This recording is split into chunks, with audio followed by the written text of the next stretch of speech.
ada Ratu Kalinyamat dan Raden Kardin.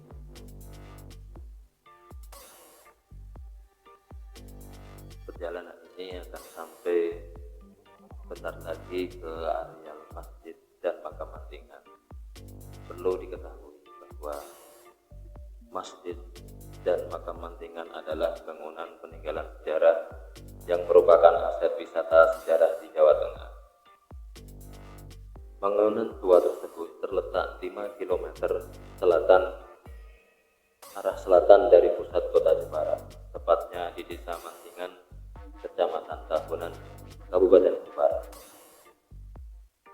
Masjid Mantingan termasuk bangunan megah, sebuah masjid yang dibangun oleh seorang Islam yang terkenal pada masa itu, yaitu Pangeran Hagiri, suami dari Ratu Kalinyamat. Masjid ini sejak awal berdirinya difungsikan sebagai pusat aktivitas penyebaran agama Islam di pesisir utara Pulau Jawa dan merupakan masjid kedua setelah Masjid Agung Demak.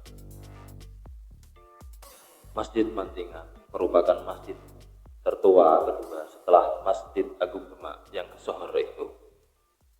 Masjid ini dibangun pada tahun 1481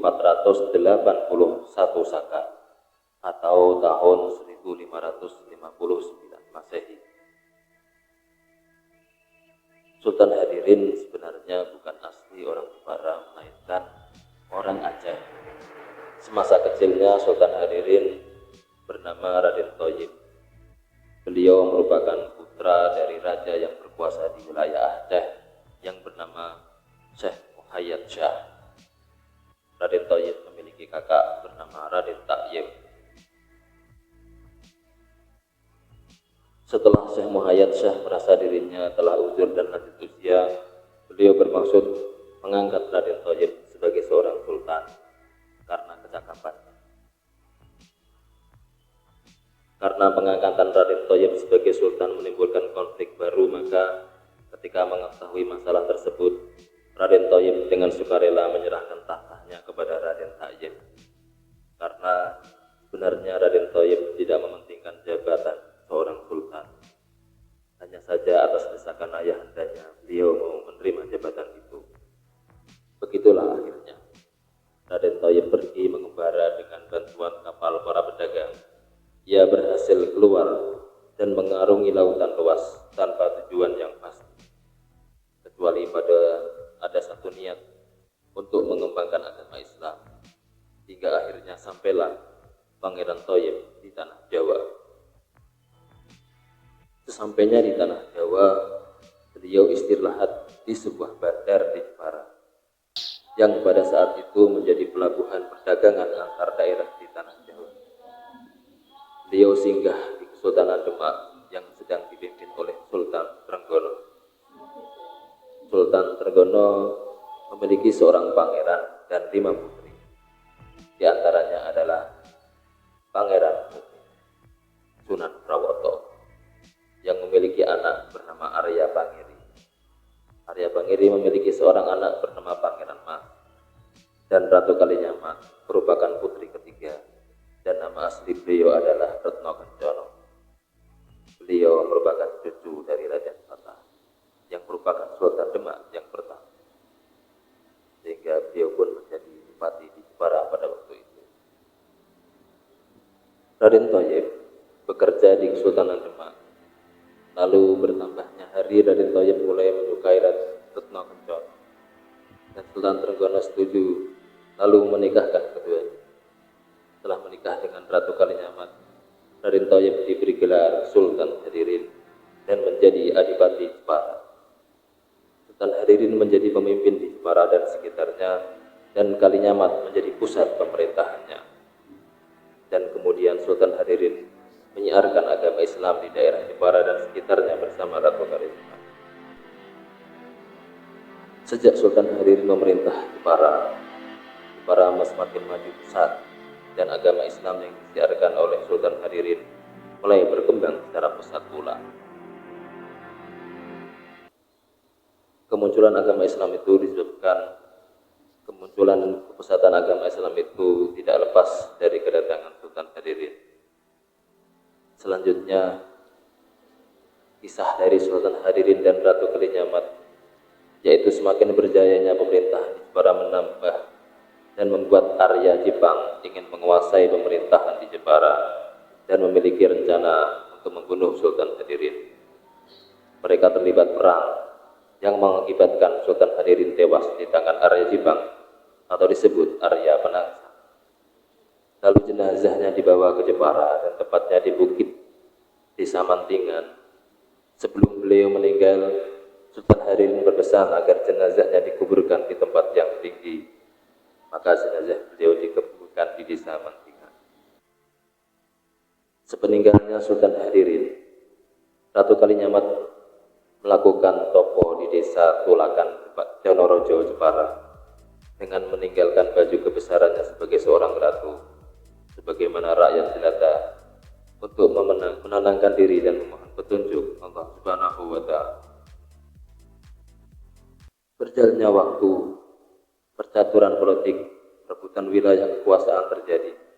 Peperangan kerajaan Demak dan Pajang pun terjadi, yang pada akhirnya menewaskan Arya Penangsang. Resmilah Demak menjadi bagian dari kerajaan Pajang. Pada waktu kerajaan Pajang berkuasa, Jepara tidak dianggap sebagai kerajaan bawahan Pajang, tapi lebih tepat dijadikan sebagai kerajaan sahabat. Hingga pada akhirnya Ratu Kalinyamat kembali ke Jepara dari pertapaannya dan menjadi raja wanita Jepara yang memerintah kota Jepara. Konon, pusat kerajaan Jepara berada di daerah yang sekarang dikenal dengan sebutan Krian Kalinyamatan. Sayangnya, hingga saat ini seluruh peninggalan atau bekas kerajaan Kalinyamat mukso atau disirnakan secara gaib. Ratu Kalinyamat secara resmi dilantik menjadi raja wanita di Jepara setelah kematian Arya Penangsang pada tahun 1549.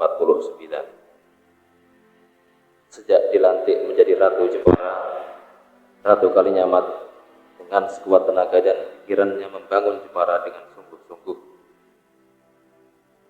Beliau pun juga banyak menjalin hubungan dengan kerajaan-kerajaan di luar Pulau Jawa. Maka zaman pemerintahnya inilah Jepara menjadi negeri yang kuat dan makmur. Keperkasaan Jepara di bawah kepemimpinan Ratu Kalinyamat didasarkan dari berita Portugis yang melaporkan bahwa ada hubungan antara Ambon dan Jepara.